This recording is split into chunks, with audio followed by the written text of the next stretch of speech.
안녕하십니까. 2022년 9월 8일 최병무의 팩트 시작하겠습니다. 어제 민주당이 김건희 여사 특별검사법이라는 것을 169명 전원의 동의로 국회에 제출했죠.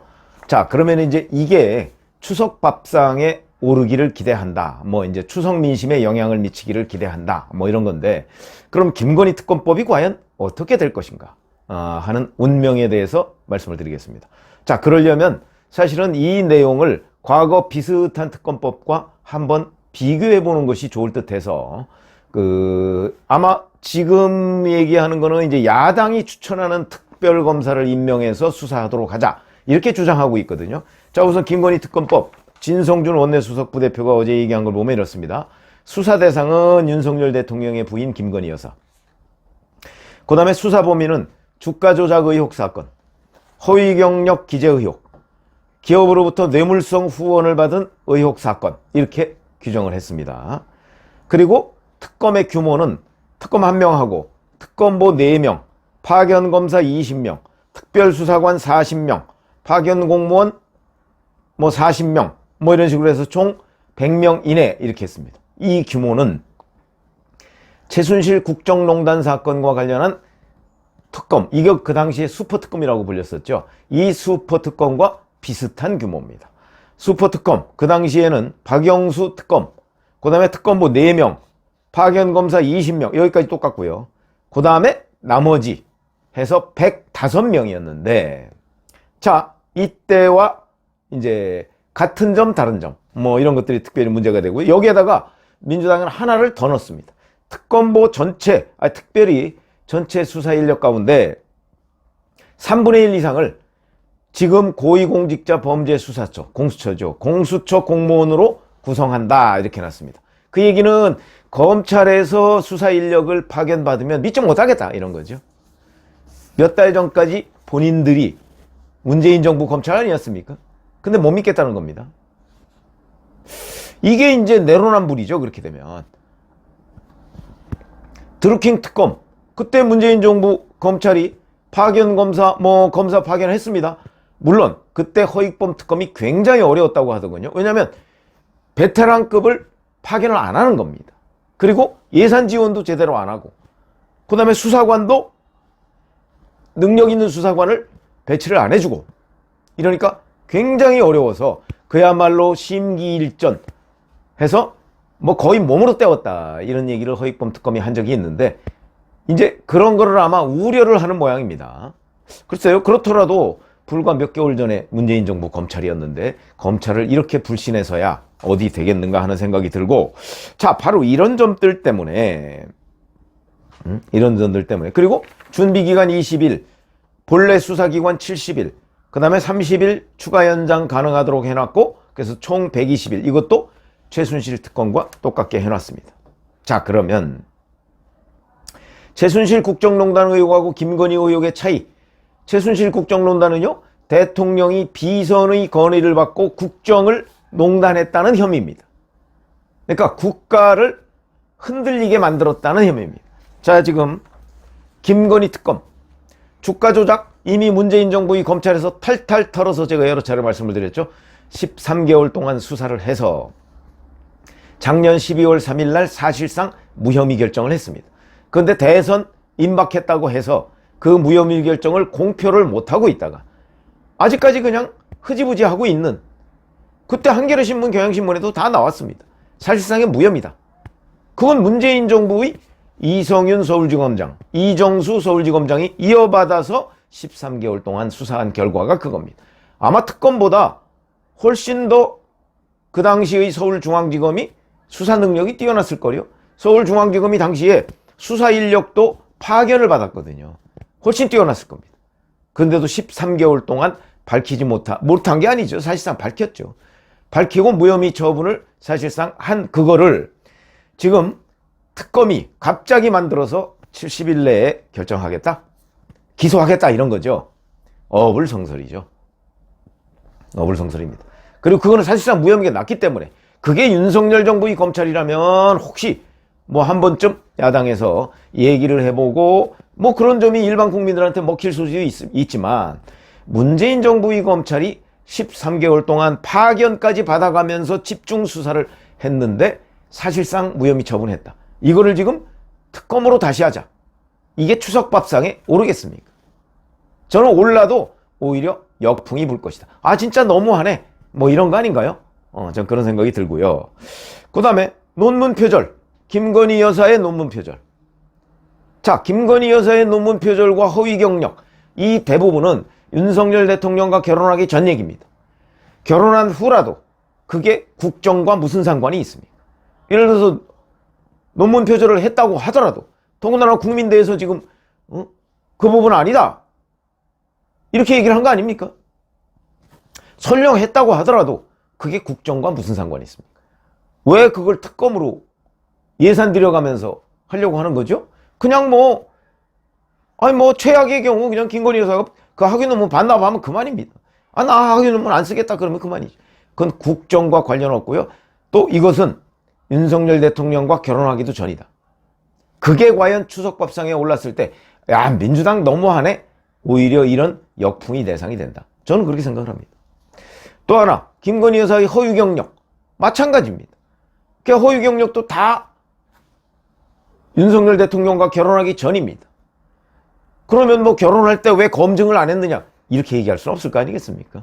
그런 점에서 본다면, 자, 우선 이 수사 대상이라고 하는 것이 일반 국민들의 공감을 얻기 어렵다고 보고, 뭐 민주당 지지하는 국민들은 아, 그래, 맞아, 탈탈 털어야 돼, 이렇게 하는지 모르겠으나 제가 말씀드리는 거는 국민 다수의 지지를 얘기하는 겁니다.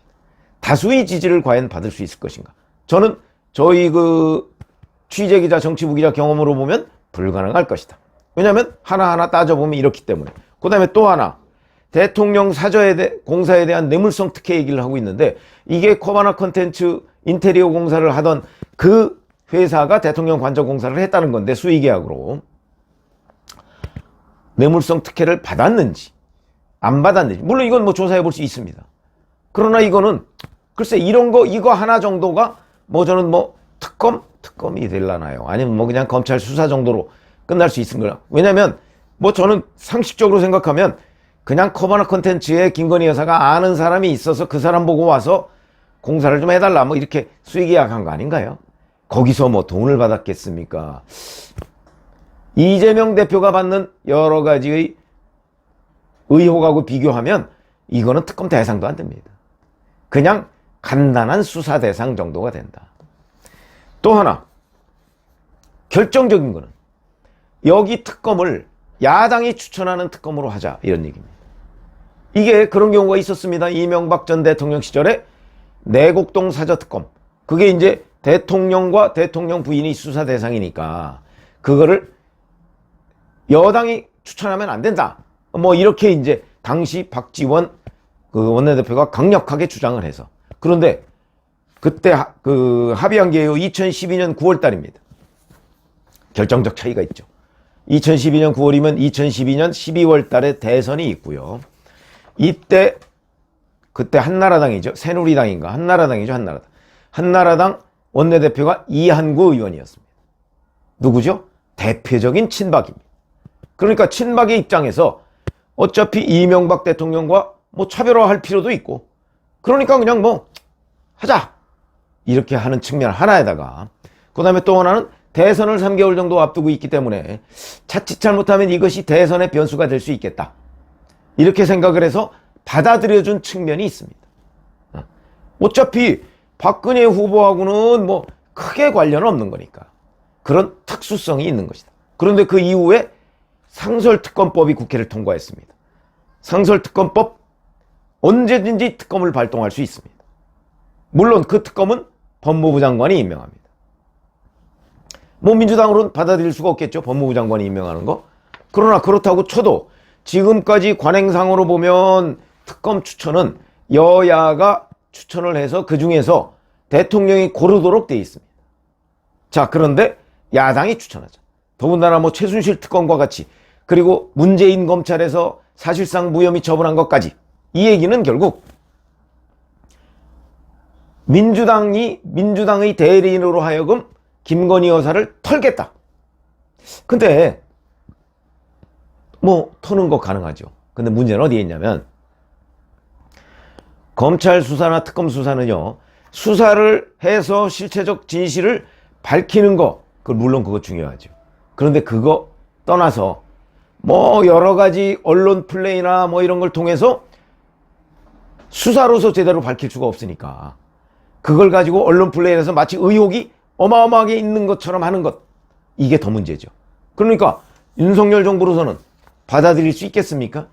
못 받아들이죠. 자, 그럼 김건희 특검법의 운명은 어떻게 될 것인가? 우선 국민의힘 협의 자체를 거부할 겁니다. 그 다음에 뭐 패스트트랙이나 이런 것들로 밀어붙인다고 하더라도 법사위원장이 김도읍 국민의힘 의원입니다. 여기서 게이트키핑을 확실하게 하고 있기 때문에 패스트트랙으로 밀어붙인다. 뭐 밀어붙이면 이제 패스트트랙에 정상으로 태우고 그러면 90일 지나서 이제 될 겁니다. 그렇게 되고 나서 그 다음에 공수처는 과연 그럼 여기에 파견 검사를, 파견 공무원, 수사관을 파견할까요? 그리고 파견한들, 공수처가 이미 무능하다는 건 뭐 천하가 다 아는 사실인데 제대로 밝혀낼 수 있을까요? 이런 것들을 보면, 그리고 거기에 최후의 보루가 또 윤석열 대통령한테는 있습니다. 바로 거부권이죠. 물론 거부권 행사라는 것은 기본적으로는 당시의 여론이 중요합니다. 여론상 자, 이거는 꼭 해야 돼. 만약에 이런 여론이 있다면 그러면 윤석열 정부도 좀 움찔할 겁니다. 왜냐? 윤석열 대통령 어차피 지금 각종 여론조사에 보면 국정 운영에 대한 긍정평가가 뭐 대략 한 32, 3, 3, 4에서 횡보, 더 올라가지도 내려가지도 않고 있는 상태거든요. 그러니까 일반적으로 얘기하면 윤석열 대통령에 대한 부정평가가 지금 60%가 넘으니까 이런 부분과 관련해서 묻지마식으로 아 그래 특검하자 이렇게 얘기하는 사람들 꽤 있을 겁니다.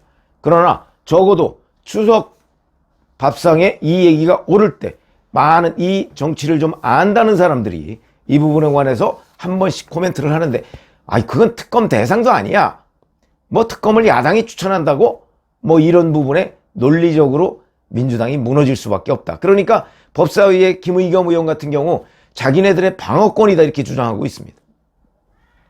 이재명 대표를 방어하려면 이재명 대표가 혐의가 없다는 것을 얘기를 해야지 왜 김건희 여사를 공격합니까?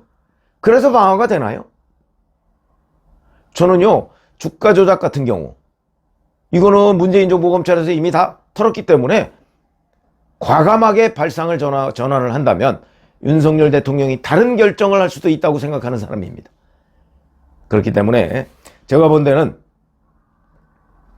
이거 그냥 지지부진해가면서 정치적 공세용으로만 앞으로 몇 달 끌고, 대신 이재명 대표에 대한 검찰의 수사는 앞으로 몇 달이면 거의 끝날 겁니다. 끝나고 다 재판에 넘어갈 겁니다. 아마도 그런 상태가 되지 않을까. 그러니까 김건희 특검은 아마 출생 자체가 안 될 가능성이 높고, 또 출생이 된다고 한들 진전이 안 될 것이고, 진전이 된다고 한들 대통령이 거부권을 통해서 막을 것이고, 다만 하나의 가능성, 뭐 결정적으로 윤석열 대통령이 발상의 전환을 하는 방법 뭐 이런 거 있지만 현재로서는 뭐 그 가능성은 없어 보이긴 합니다만은, 어찌됐든 간에 당신은 더군다나 대선 3개월에 친박 원내대표, 이건 지금 아닙니다. 그렇기 때문에 가능성, 김건희 특검법이 탄생할 가능성 가물가물, 실제 성사될 가능성은 거의 없다, 이렇게 보시면 되겠습니다. 고맙습니다.